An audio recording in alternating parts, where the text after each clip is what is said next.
Three, two, one, start. So, welcome back, Anup. Yet another week goes by, yet another book we read. Is it Mm. not something of a humankind that we suffer through? Yeah. For the last week, we read The Mysterious Stranger by Mark Twain, one of the leading writers of our time, 100 years ago, I would say, of the 1900s. And he's been one of my favorites, to be honest with you, and was really looking forward to reading this book. And it was a very different experience to the books we have been reading so far. Anup, how did you feel it? It was awesome. The book's name was The Mysterious Stranger. I don't know if you mentioned that, but like a mysterious stranger, and it was my first book from Mark Twain, and it was definitely, I think, like till now, for me, my personal favorite book Hmm. because so much stuff's been going on, and yeah, there are a lot of things to unpack, right? Yeah, How did you find it? yeah. For me, I think that is how Mark Twain's books are. He used to be a leading journalist back in the day, and he came to fame with his very unique way of writing. And Mm, unlike all the books where they preach a lot, I think in this book the writer kind of uh, tells a story, and then the preaching is done through the story. That is, with the different emotions that you feel for the different characters, not necessarily unlike in other stories where characters have to spell it out for you. Here, mm, it's not as much as I would say in other stories. What did you think? mm. I don't know. I don't know. I don't know other books from Mark Twain, so I don't know. No, I mean other Um, books we have read so far. For example, we have read other books from Fyodor Dostoevsky, and mm, the characters have an internal monologue or dialogue where they discuss different kind of things, right? But mm, while there was a lot of instances of dialogues here in this story as well, but I think more often it was the actions of the characters that was trying to get a message across. it were actually simple conversations, right? Like they were not even that nuanced, like in other Yeah, books. I think that we read throughout these last weeks. I mean, we were also the narrator was a child, I think, right? Throughout this book.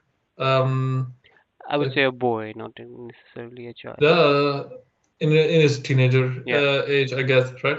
yeah. With his three friends. So we see from his perspective the story, and maybe he thinks in a simple manner, right? And so he asks simple questions, and other people that respond with simple answers, right? So Mm-hmm. it was that was definitely simpler than Dostoevsky's read, right? Mm-hmm. Maybe you can give, customary to our tradition, a brief review of what happens No, in the no, story. no, no. I shouldn't say that because even this week I've heard from reader that I shouldn't spoil the story, you know. So I would put a pointer marker in the video of where somebody has to skip so that they start okay, okay, listening to okay, you. So, okay. so you, So you, you, like you skip from this point onwards. exactly. Don't listen to me now if you don't want to get spoiled, I guess. So what do you have? We have three boys hanging around, right? Mm-hmm. And then first they talk about two Mm-hmm. priestess, like I think Father Pete and Father what was the other guy's name Adolf. again? Father Adolf, exactly. There's two guys, and then there is also one astrologer. Yeah. And yeah, like they explain the conflict between Father Peter and the astrologer, and Mm-hmm.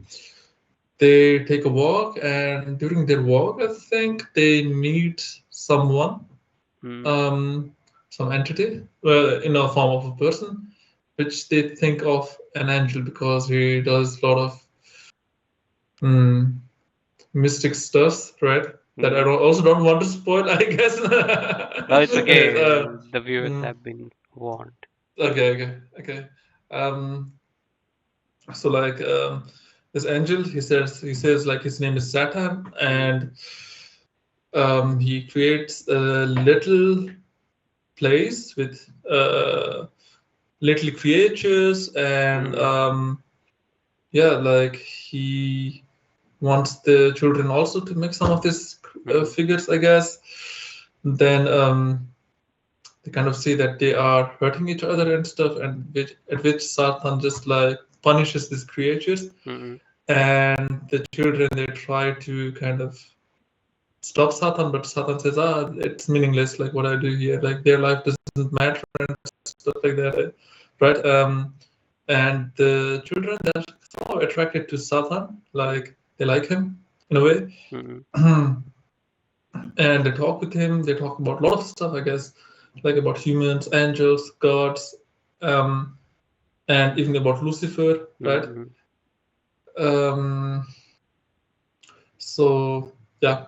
Um, then afterwards, they noticed Father Peter coming by, and they also see a sack of gold. I think gold ducats mm, was it, right? mm, Which the father, so Father Peter and his niece, they are in need of money right now because mm, they need to pay something off, and they say to Father Peter that he should take the money and mm, pay his debt, that the money belongs to him.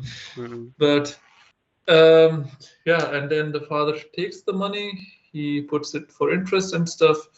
And I don't know, man, like lot of stuff was going on. So I think this will take a long time if I really start explaining it into the depth. So let's make it fast.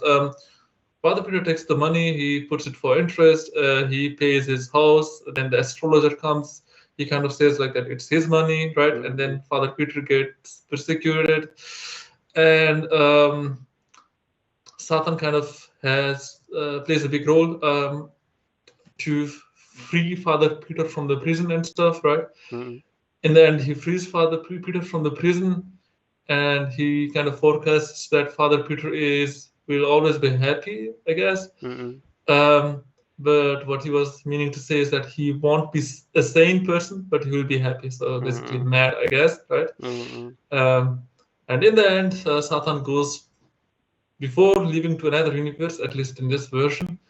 Satan and our narrator they have a conversation where yeah, like it's a profound philosophical, profound conversation, right? mm. And let's talk about that during this book. Anyways, during this conversation.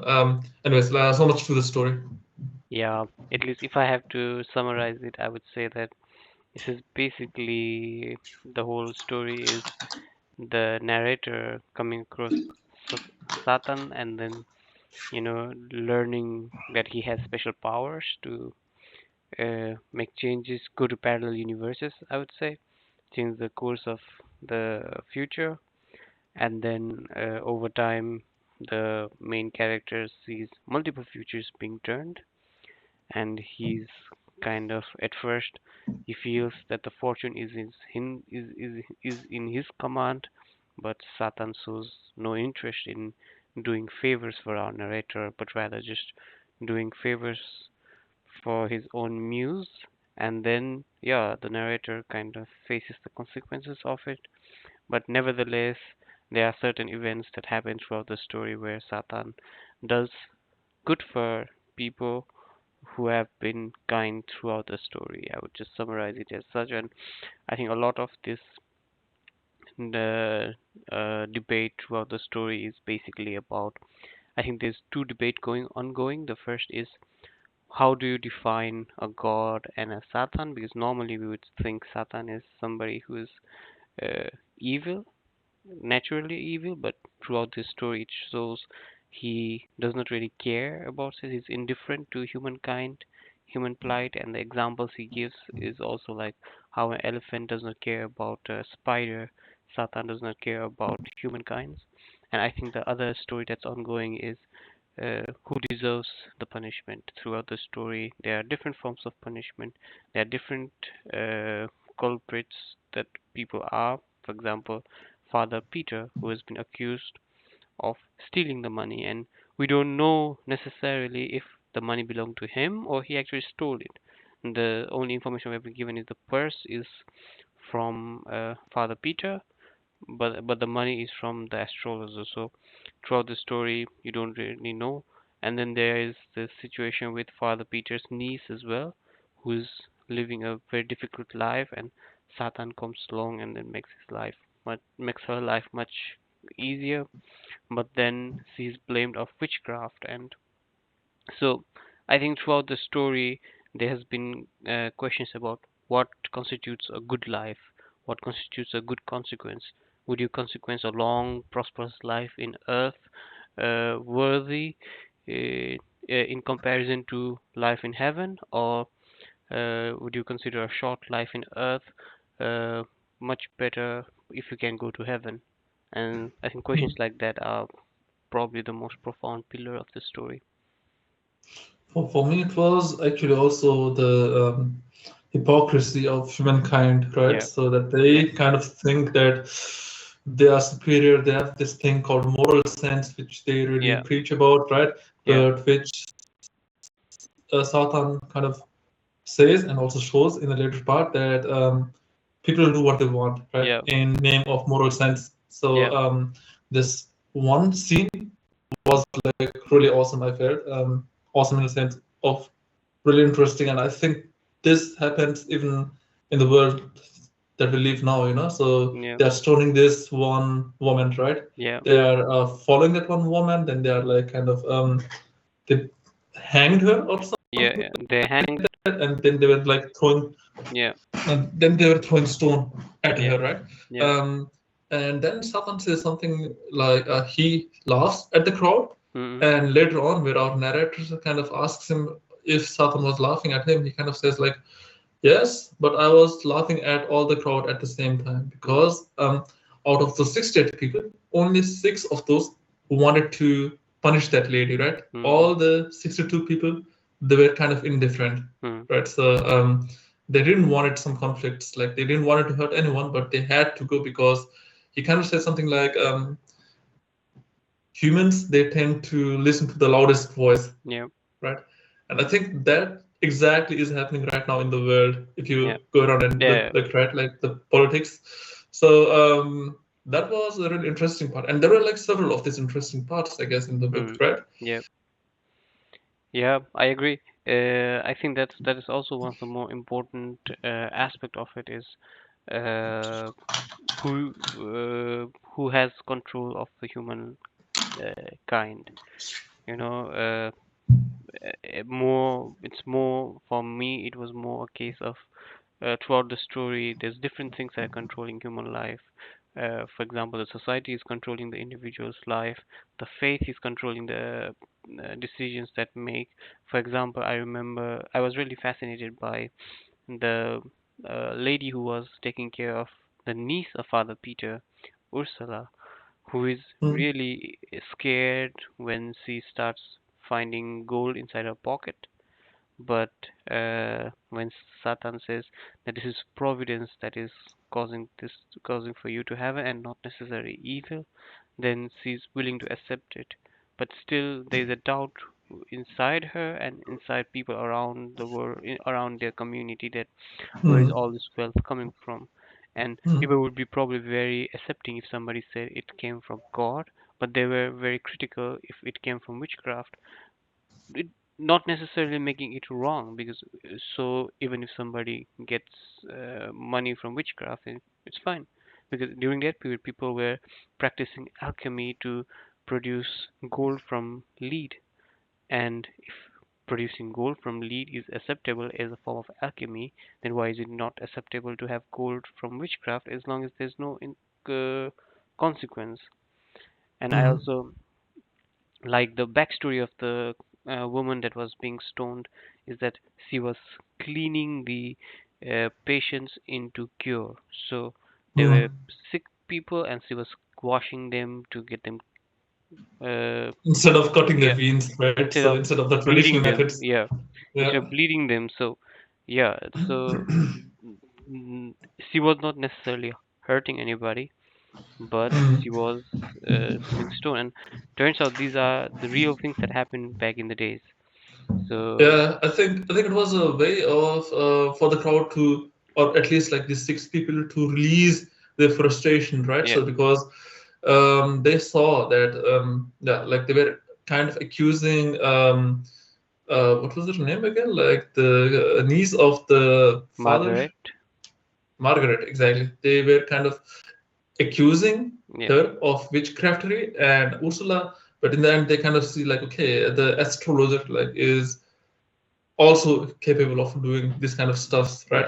yeah, But they can't go after him because I think he was a huge person, like yeah, in the society, right? yeah, So they wanted somehow to let out their frustration, and they kind of found out this lady, right? Like which didn't play that much of a role until yeah, that point of the story, but yeah. suddenly they just wanted to release it, and I guess because she was weaker in the society, Mm, they went after her, I guess. yeah, Right? So yeah, yeah.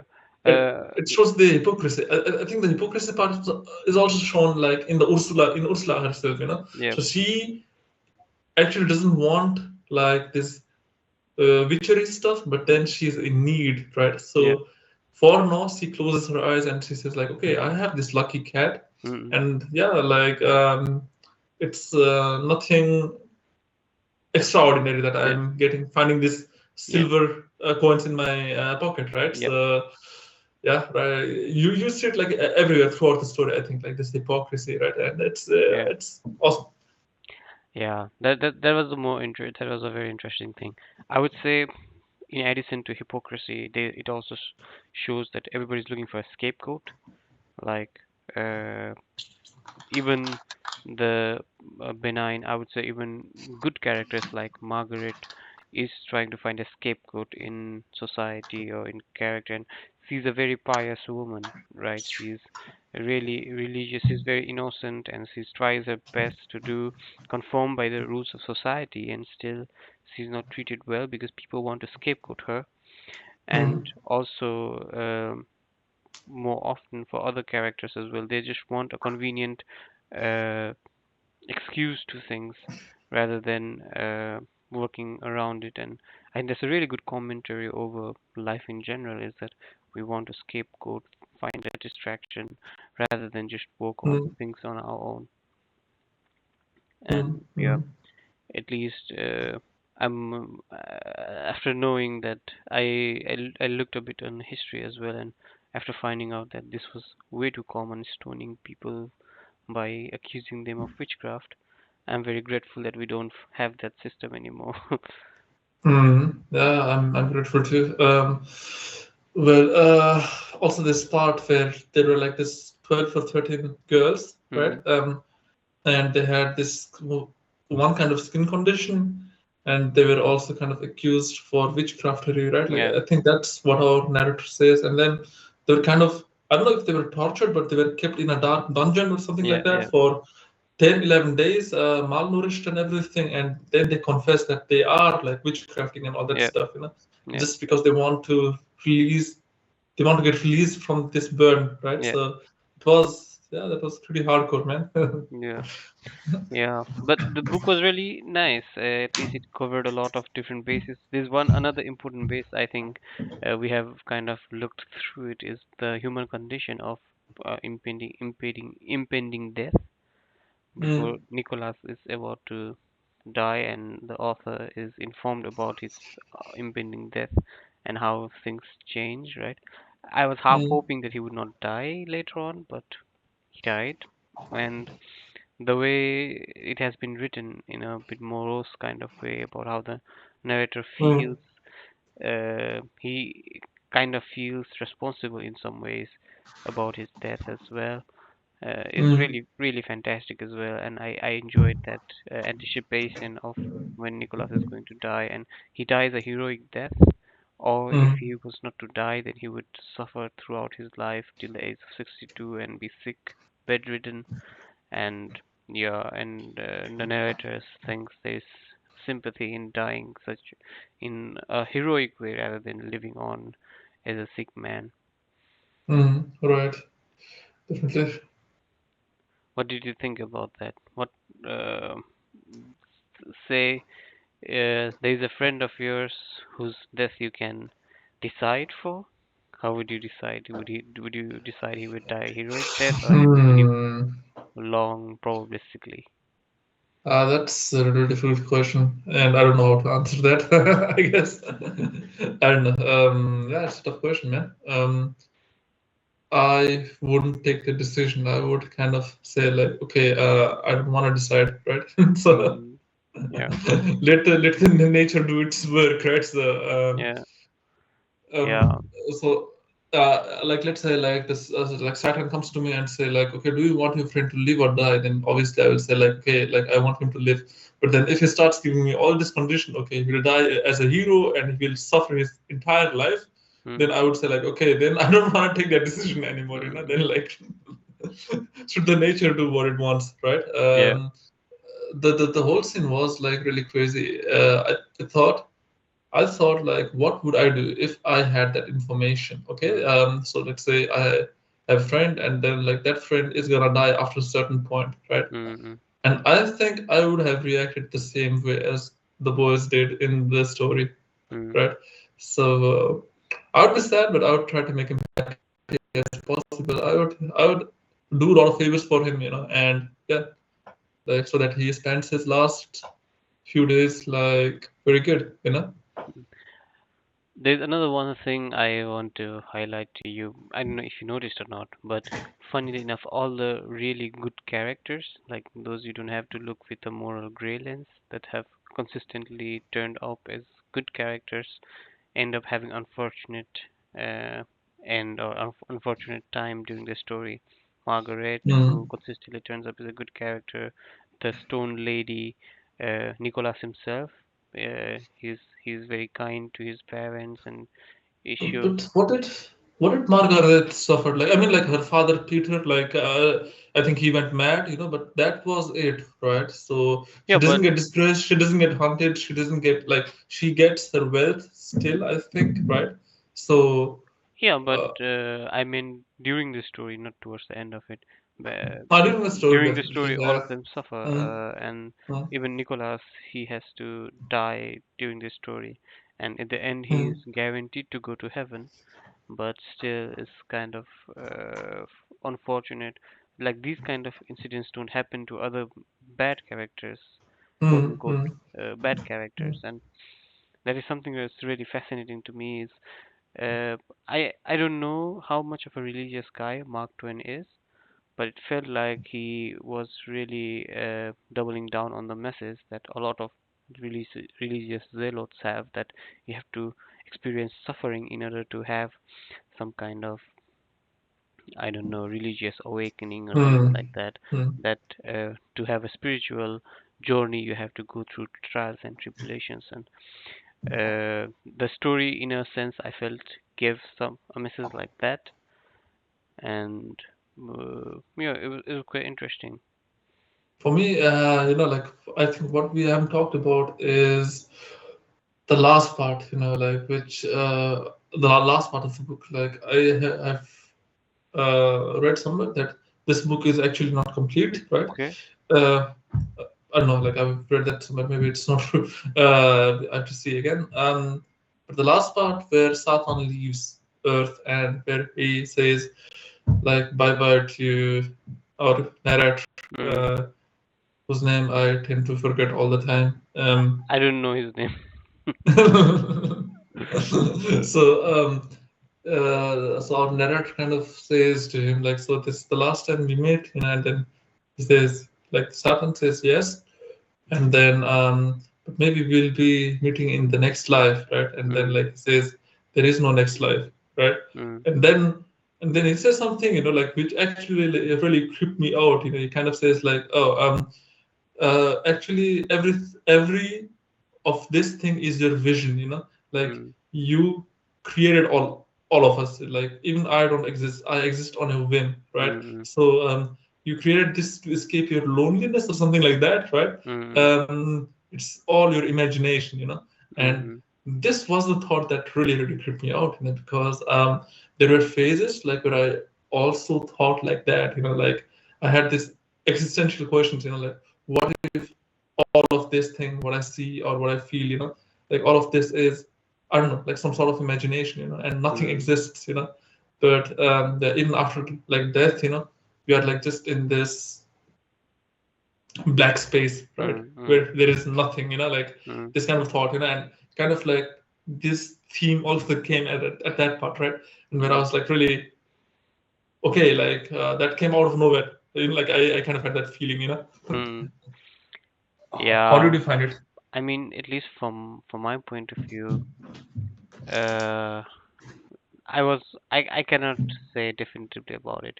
In a way, it felt like a rushed ending from my point of view.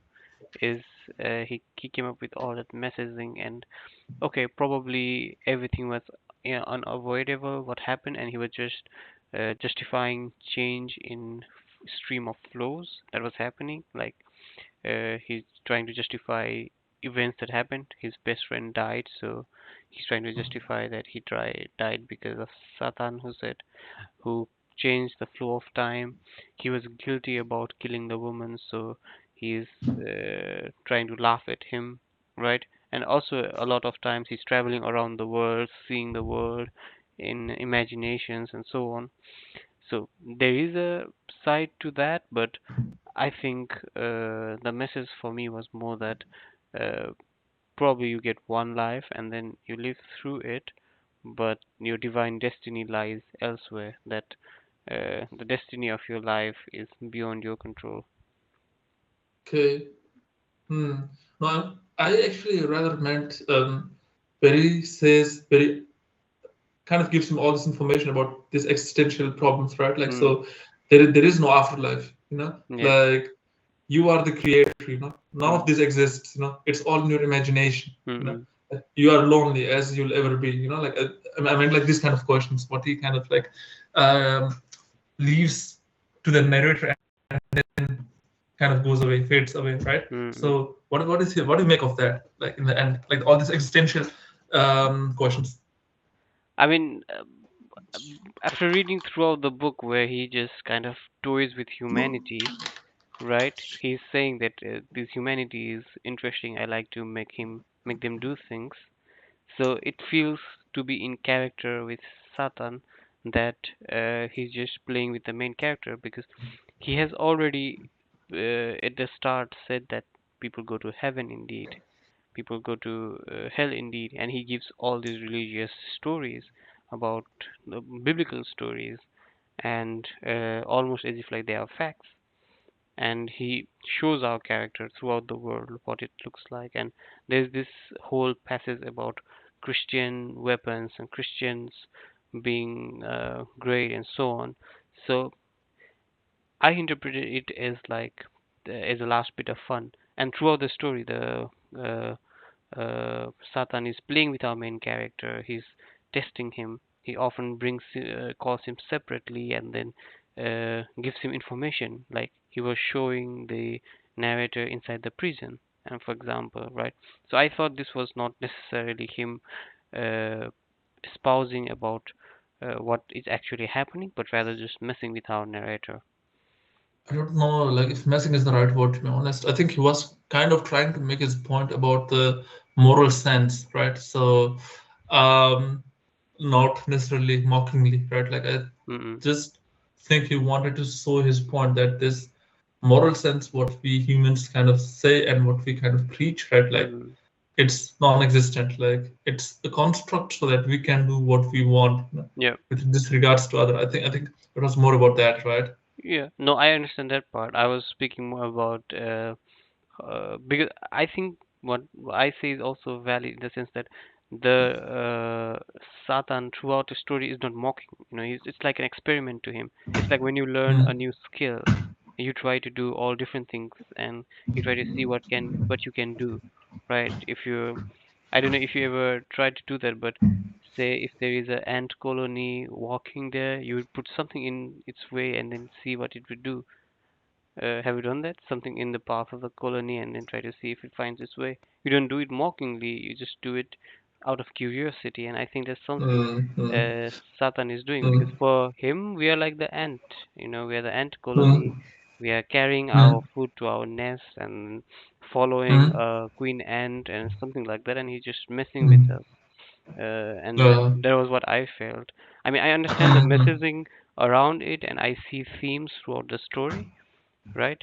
And I think it's something that I inferred myself as well, but uh, I did not feel it was something like a true message from the Satan himself, but rather that he was trying to excite our narrator to give him a mm, bit of mm, like a final goodbye fun. It's like how Zadu gives power to main mm, characters, or how the the all powerful leave something behind. And I think this is a question for the narrator to think about. But I think, but what you say is valid. I mean, I perfectly agree with what you say. Is mm, that everything is arbitrarily constructed to suit the needs of probably the people in power, and mm, uh, I agree to that. But I'm not sure that this was like an end message to the narrator in the sense mm, after everything that happened throughout the story. So, for example, if Satan had not multiple times inferred that there is actually indeed God, then I would mm. probably not have drawn this conclusion. Yeah. I don't know. Like for me, like that's a big contradiction, you know. So in the beginning, he kind of says like there is gods and everything, you know. Yeah, Um, I mean, like he doesn't even say it. He kind of says like about Garden Eden and all that yeah, stuff, yeah. right? So he's not saying God exists, but he's kind of saying, yeah, like this This thing and that happened and thing this and happened and this this happened happened, right? exactly. And So yeah. he So in even the end, says like, "I'm my uncle. I mm, fell from the heaven. I used to be an angel and so on." mm, So mm. In uh, the end, he kind of says like, yeah, God doesn't exist, you know, like yeah, and stuff like that, right? So yeah. it's a big contradiction. Anyways, yeah, Yeah. I don't know. It was an interesting read, I would say. Mm, Probably we didn't cover a lot of topics. This book has a lot of mm, nuances in them.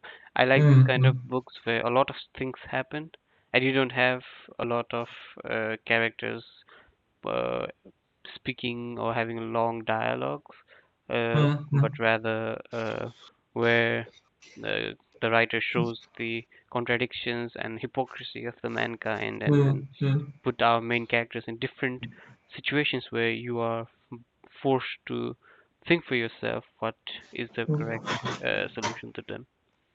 Yeah. Yeah, that is really. It was a really nice book. I really enjoyed reading this book. Yeah. I don't know. Did you also read the version with the pictures and stuff? No, no, I didn't.